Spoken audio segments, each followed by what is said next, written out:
G'day folks, g'day Spurs fans, Paul the Hotspur hippie here, again at Coogee Beach. Wind's blowing but the sun's out. I think I might be tempted to have a bit of a dip later, but I won't be going this beach. This beach is busier than Liverpool's penalty area will be in about 12 hours time. So I've got a few secret spots and no, I'm not telling you. I'm pumped, man, I'm pumped. It's game day. It's game day. It's a test for Tottenham. Because don't forget, we haven't played anyone yet. Arsenal would have won, remember? If only they had a number 9, if they had a decent number 9, they would have won, says Gary Neville. I wonder what it'll be on excuse will be put out on the table tonight when we demolish Liverpool. Yes, we're going to demolish them. We're going to come out all guns blazing. Probably be the usual story, I suspect, where Liverpool fancy they can have a go. And we'll give them their 10 minutes, whether they score a goal in that 10 minutes or not, who knows. And then after that, we all know it's just going to be Tottenham, Tottenham, Tottenham. Because we are Tottenham, super Tottenham. We are Tottenham from the lane. I fancy Udogie collecting another soul for his collection. He's already had a fair few wingers in his pocket. Let's see if he can add Mo Salah to the list this evening. Well, tomorrow morning. Kick-off in Sydney is at 3:30 a.m. So brilliant. I wish the earth was flat like those the internet nutcases say. Then football would be at the same time all over the world, wouldn't it? But anyway, 3:30 this morning. Mo Salah, I don't know if he's been finding form this year. He's only got 3 goals, one of which was a penalty, so that don't count.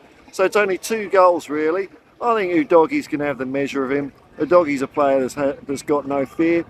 And up front, a player cool, calm and collected is Son Heung-min. I think our captain is might be in for a little bit of a haul this evening as well. I think our attack, Son and whatever two, doesn't matter what other 2 players we pick up front. I think Brennan Johnson is still carrying a bit of a knock. But it don't matter, we're going to run right over them. I think where it will be won and lost today could be midfield. Now, last year, both Tottenham and Liverpool, to differing extents, weren't the best last year. Let's face it. Liverpool's midfield was a bit of a problem for them. I don't know if they fully fixed it. We'll find out. But I certainly fancy our combo of Sarr, Basuma, and Madison over anyone at the moment. It's got to be the best, the best. A most well-balanced midfield in the Premier League. There was an interesting article in one of the Aussie rags about James Madison. I think it was one of the Australian papers about James Madison and how he's a proper number 10 in the traditions of our fine number 10s. I hope I can edit this sound out.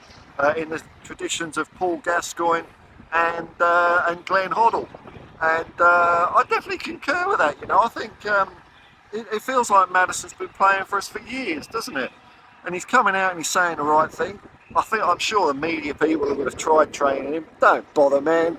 Madison's just going to say what he wants, and I like what he's saying anyway. Saying that Spurs are going to get rid of this, ditch this Spursy tag. That, we're not going to bottle it anymore. Ange in his press conference today was full of beans as usual. Now we know 2 of his childhood heroes were Kenny Dalglish and the Fonz from Happy Days. It was brilliant.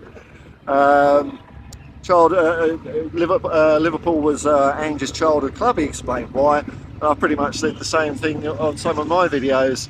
Not about him, but most times you see a Premier League shirt over here in Sydney anyway, it'll be either Liverpool or Man United with a few gooners thrown in, and Chelsea and Man City glory hunter Johnny come latelys. Let's see if Chelsea will get a result this weekend. Let's see if Jason Cundy can scrape off that bum fluff. It's so straggly. He probably needs a Manscaped razor for that than a proper Gillette or a cutthroat razor. Good on you, Jason. I hope the itching is well worth it. I'm having fun out of it. Now, as far as knocks go, Ange was saying that Sonny and Madison have both done a bit of full training, and we'll see how we go with them. But I think that answers the questions about why both were subbed in the Arsenal game. I think Ange is playing the sensible long game with our players. It's a sprint, it's a marathon, not a sprint. Traditionally, we've usually, the games I remember us playing against Liverpool, we've usually played really well. But unfortunately, just things haven't gone our way. In recent years, we haven't had a good record against them. If you remember the same fixture from last year, we turned up for half the game, I suppose, to be fair, but the first half, when we were just Tottenham Hotspur last year, first half was terrible. Then we came back with 3 goals to level it before poor old Lucas Moura set up a brilliant assist for Liverpool to pinch the game in the dying seconds. I think Tottenham has shown a different mentality this year in general. We don't stop until the whistle. I don't care if it's at 100 minutes, 120 minutes, doesn't matter. We're tending to finish these games nice and strongly at the moment. So all in all, I'm going to be my usual delirious self. I've already done a quick video for the Irish Hotspur where I predicted 4-0. But as usual, as I get more and more pumped with each time I talk about the game, I get a bit more more ambitious. But this time I'll backtrack a little bit. I think there's a chance that Liverpool might get an early goal. So I'll go for 1 for them pretty early, but I still think we're going to get 4 goals. 4 goals. And I can't wait to see how the press choose to ignore Tottenham Hotspur, by far the greatest football team the world has ever seen. How they're going to choose to ignore us or write us off this time. Will it be some weird substitution by Klopp? Will it be Liverpool getting a red card? Now Liverpool have got a couple of red cards this year already. They've got a bit of discipline, a bit lax discipline. You remember last year, word on the street was, I'm not talking about the same street that Huggy Bear lives on, because he was always right in every episode of Starsky and Hutch. I think some dodgy suburban cul-de-sac is where this word on the street was coming from. Terry in Juneland was that Romero last year was a wild cannon. He's ill-disciplined. He goes to ground too easily. I think he's only given away 1 foul all season. I think he might have got a yellow card last week, but everyone was getting yellow cards last week.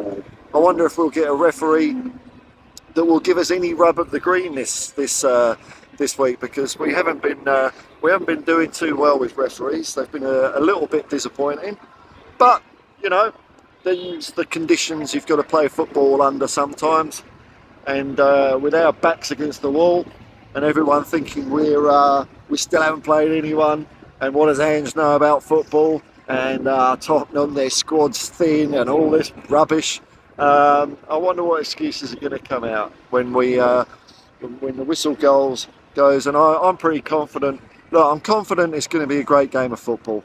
I've enjoyed every single minute of watching my team play this year. Silverware and all that will just come eventually as a natural consequence of us playing fantastic football. So, I'm not busting a gut for it. It's not even a long-term project, is it? We've come out of the block so well with this team. I think Ange and his coaches like Mile Jedinak and the players have really bought into this whole exciting way of playing football. And when you're playing exciting football, you can have luxury players like James Madison.